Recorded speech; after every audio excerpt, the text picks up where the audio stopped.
বৌমা, বৌমা, এ বৌমা, আরে কই গেলা?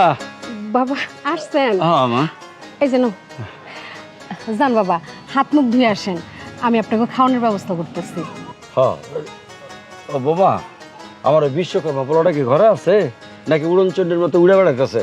আরে না বাবা, সাগর ঘরেই আছে, সবার সাথে একসাথে খাইবো বলে অপেক্ষা করতেছে। যান তো তাড়াতাড়ি হাত মুখ ধুয়ে আসেন, আমি খাওয়ান দিতেছি। চল একসাথে খাই আমাকে উদ্ধার করবো।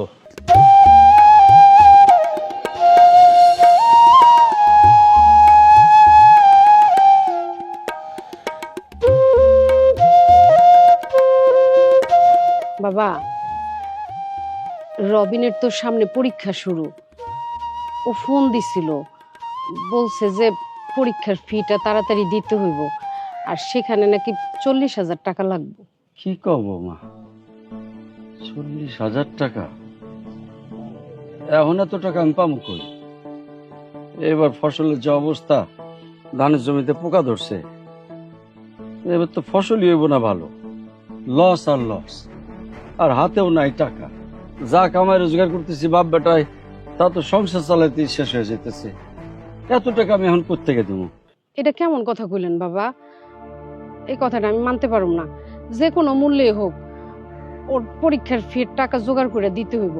প্রয়োজন হইলে আমরা সবাই মিলে কিছু কিছু টাকা একসাথে কইরা তারপরে দিব। এটা রবিনের অনেক বড় একটা স্বপ্ন। আপনি একবার ভাইবা দেখেন তো বাবা, রবিন যখন ওকালতি পাশ করে উকিল হয়ে যাব, তখন এই যে আপনার আর কারো কাছে যাইয়া কাগজপত্র নিয়ে দৌড়াদৌড়ি করতে হইব না। আমি কোনোভাবেই রবিনের স্বপ্ন, আমাগো স্বপ্ন বিফলে যাইতে দিব না বাবা। যেমনি হোক টাকার ব্যবস্থা করতে হইব। সবই তো মানছি বৌমা, কিন্তু এত টাকা এখন হঠাৎ করে কই পাবো? বলতেছি না ফসল এবার হইব না, খালি পোকা আর পোকা। যা রোজগার করতেছি তাতে সংসারে চলে যাইতেছে, 1 টাকাও জমাইতে পারি না। কেমনে টাকা দেবো আমি? আর এই যে মেজো খোকা, তুই লেখাপড়া শেষ করছিস কবে? পাস করছিস কবে? হ্যাঁ, এই যে বসে বসে ঘুরে ঘুরে খাইতেছিস, তুই তো একটা চাকরি বাকরি জোগাড় করলে পারিস, সংসারটা একটু সাহায্য হয়। তা না, টোটো টোটো করে খালি কাজ কাম নাই ঘুরে বেড়া। একটা চাকরি বাকরি খোঁজ কর। দেখছো তো ভাবি, ছোট ছেলেকে রেখে এখন আমার পেছনে লেগেছে। মাত্র খেতে বসেছিলাম, এখন কাজ কামের কথা শুরু করে দিয়েছে। মাত্র পড়াশোনা শেষ করেছি, এখন আমার কি করতে হবে? কাজ করতে হবে। আমার কাজ করে এই সংসারে কেন খেতে হবে? আমার খাওয়াটাও সহ্য হয় না। যদি এই সংসারে কাজ করেই খেতে হয়, তাহলে আমি খেলাম না। না খেলে কি এসে যায়? মেজাজটাই খারাপ হয়ে গেল। সাগর, কি হয়েছে তোমার? হ্যাঁ, খালি কথায় কথায় রাগ করো। বাবা কি এমন কথা কইছে যে একেবারে রাগ করে খাওয়া থুয়ে উঠা যাইতে হইব? সে তো তোমার ভালো লাগেই কইছে। খাইতে বসে খাওয়া থুয়ে উঠা যাওয়া ভালো না, খায় নাও। আচ্ছা ঠিক আছে, তোমার খাইতে হইব না, আমি খাওয়াই দিতেছি। একটা কথা কওয়া যায় না, সে ফুস করে ওঠে, রাগ হয়ে যায়। আর কিছু কমু না। নাও। শোনো বৌমা, তোমার দেবদ্দুইটা কোনো কাজ কাম তো করেই না, আবার একটু শাসন করলে রাগ দেখায়। ভাবি, বাবা এখন একটু থামেন না। আব্বাই তো ঠিক কথাই কইছে। তোমার আজকারা পায়া পায়া ওরা দুই ভাই মাথায় উঠছে। বাপের লগে কিভাবে কথা কইতে হইব এটা এখন পর্যন্ত শেখে নাই। আব্বা, আপনি কিছু মনে করেন না, নেন ভাত খান। আপনার বৌমার সংসার আপনার বৌমাই সামলাই। নেন খায় নেন, উত্তরপাড়ার জমিটা দেখতে যাইতে হইব।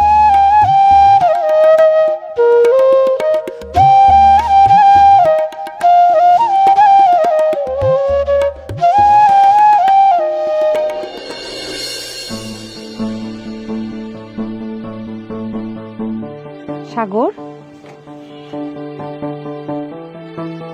কি হইছে? মন খারাপ করে এখানে বসে রইছো, কোনো সমস্যা? আমার আবার কিসের সমস্যা?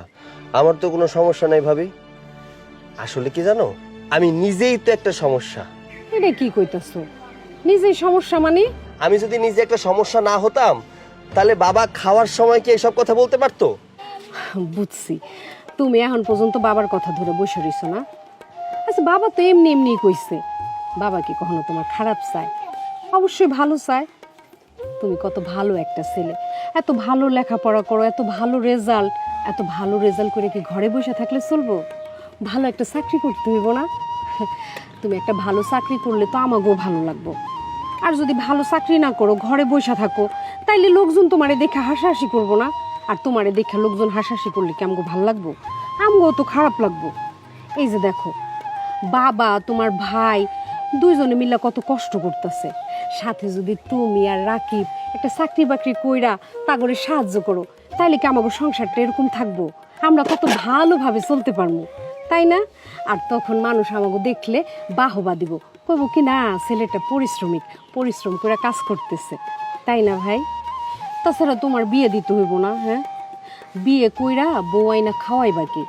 আর চাকরি বাকরি না করলে তো ভালো একটা জায়গায় তোমার বিয়েও করাইতে পারবো না। আর এই যে তোমার কাছে কি ভাল লাগে প্রতিদিন এই যে বাবার কাছে চায় হাত খরচ নাও? তুমি যদি একটা চাকরি বাকরি করো, তখন তো তোমার টাকা দিয়েই তুমি হাত খরচ চালাইতে পারবা, বরঞ্চ আমাগরেও সাহায্য করতে পারবা। আমার বিশ্বাস আমার ভাইটা একটা ভালো চাকরি করব, নিজেও ভালো থাকবো, আমাকে সবাইরে ভালো রাখবো। আসলেই তো ভাবি, তুমি তো একদম ঠিক কথা বলছো। আমি তো কোনোদিন এভাবে ভেবেই দেখিনি। আর তাছাড়া এইভাবে আমাকে বোঝাবে কি বলো তো? এর জন্যই মানুষ বলে ভাবি মায়ের সমান। দেখো না কত সুন্দর করে আমাদেরকে আগলে রাখছো। হ্যাঁ, বড় ভাবি মায়ের মতোই হয়। আচ্ছা যাও, এখন যাই একটু রেস্ট করো, যাও। আচ্ছা পাগল। আচ্ছা শোনো না, আমরা তো প্রায় 4 বছর ধরে প্রেম করছি। আমার এই হারাম রিলেশন না আর ভালো লাগছে না। একটা কাজ করি, চলো আমরা বিয়ে করে ফেলি।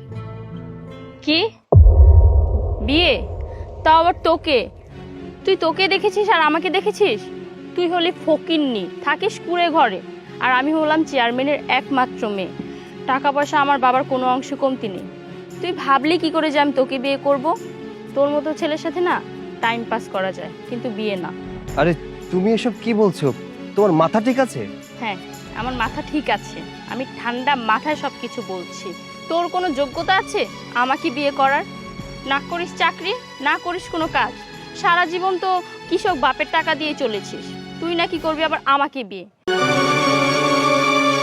শোন, তোর মতো এরকম অকর্মা ছেলেকে না আমার পক্ষে বিয়ে করা সম্ভব না। আর তোকে এখানে কেন ডেকেছি জানিস? ব্রেকআপ করার জন্য। মনে আমার বিশ্বাস যে তুমি আমার সাথে মজা করছো। আমি তো জানি তুমি আমাকে অনেক ভালোবাসো। এই, আমি কি তোর বিয়ান লাগি নাকি যে তোর সাথে মজা করব? যদি তুমি মজাই না করে থাকো, তাহলে জানতে না তুমি প্রেম করার আগে যে আমি গরিব মানুষ? তাহলে কেন এতদিন প্রেম করেছো? শোন, তখন আমার আবেগে কাজ করছিল, বিবেকে কাজ করে নাই। আমি ভেবেছিলাম তুই যেহেতু পড়াশোনায় ভালো, ভালো দেখে একটা চাকরি বাকরি করবি, কিন্তু তুই কি করলি? পড়াশোনা শেষ করে গরুর মতো আজাইরা বসে বসে খাচ্ছিস।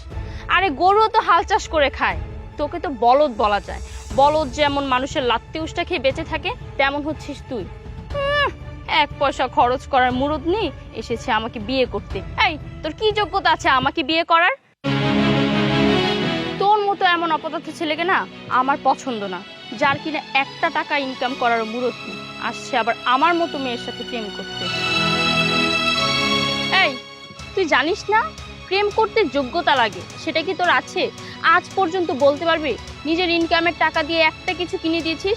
সব তো বাপ আর ভাবির থেকে ধান্দা করা। আমি কি তোর বাপ আর ভাবির মতো নাকি যে এসব দেখে তোর সাথে সারা জীবন থেকে যাব? তুই কি জানিস না হাজার হাজার ছেলেরা আমার পিছনে লাইন ধরে জাস্ট একটা চান্স নেওয়ার জন্য? তাই আমি চাই না তোর মতো এরকম অকর্মা বেকার ছেলের সাথে কোনো সম্পর্ক রাখতে। মনি, এইবার কিন্তু তুমি সীমা অতিক্রম করে ফেলছো। তুমি আমার মান সম্মান নিয়ে খেলতে পারো না। দেখো, আমি হাত জোর করে বলছি, আমি সত্যি তোমাকে অনেক ভালোবাসি। আমি তোমাকে ছাড়া থাকতে পারবো না।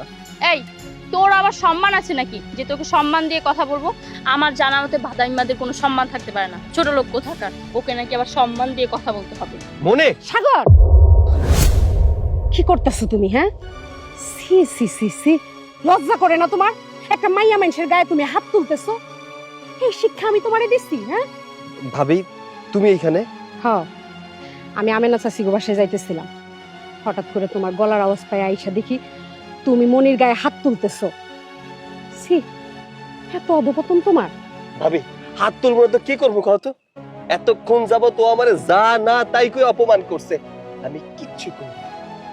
ওই আমার বাপ মা তুইলে গালি দিছে, উল্টা পাল্টা কথা বলছে, তাই নিজের আর আটকায় রাখতে পারি নাই। মনি, আড়াল থেকে এতক্ষণ তোমাকে সব কথা আমি শুনছি। মানলাম সাগর বেকার, এই জন্য তুমি এই সাগরে এইভাবে কথা কইতে পারো না। তুমি না সাগরে ভালোবাসো, সাগর তোমারে ভালোবাসে। ভালোবাসার মানে কি জানো? ভালোবাসার মানে হইতাছে একজন আরেকজনের পাশে থাকা, খারাপ সময় একজন আরেকজনের আগলায় রাখা। তুমি সাগরে ভালোবাসো, এই জন্য তুমি সাগরে যা খুশি তাই কইতে পারো, আমার কোনো আপত্তি নেই। তাই বললে তুমি আমার শ্বশুরে নিয়ে কথা বলার এত সাহস পাও কই? হ্যাঁ, তুমি না শিক্ষিত মাইয়া, এই তোমার শিক্ষার নমুনা? হ্যাঁ, এই শিক্ষার নমুনা? C C C. ও, এখন আমার কথার জন্য আপনার কাছে জবাবদিহি করতে হবে? আমি কিভাবে কথা বলবো আর না বলবো সেটা কি আপনার কাছ থেকে শিখতে হবে নাকি? যেমন ভাবি তেমন দেব, দেখতে হবে না কোন বংশের ছোট লোক থাকা। মানলাম তোমাগো বংশ অনেক বড়, আমাগো বংশ তোমাগো বংশের মতো এত বড় না, কিন্তু তোমার পরিবার মানুষে ছোট করে কথা বলার যে শিক্ষাটা দিছে না, আমার পরিবার সেই শিক্ষাটা আমারে দেয় নাই। যদি দিত না, এতক্ষণে তোমার গালের 2-4টা চর বৈশা যাইতো। খুব টাকার অহংকার তোমার না? খুব অহংকার। টাকার অহংকারে মানুষে মানুষ মনে করো না? না, শোনো, আজকে সাগর বেকার বইলা তুমি সাগরে বলদের সাথে তুলনা করছো, ওরে তোমার অযোগ্য বলছো, নির্লজ্জ বলছো। আমি সাগরের বড় ভাবি হইয়া আজকে তোমার চ্যালেঞ্জ কইরা গেলাম, একদিন তুমি এই সাগরের কাছে আসার জন্য সাগরের পা ধইরা বইসা থাকবা, কিন্তু সেই সময় তুমি পাইবা না। কথাটা মনে রাখো। সাগর, চল।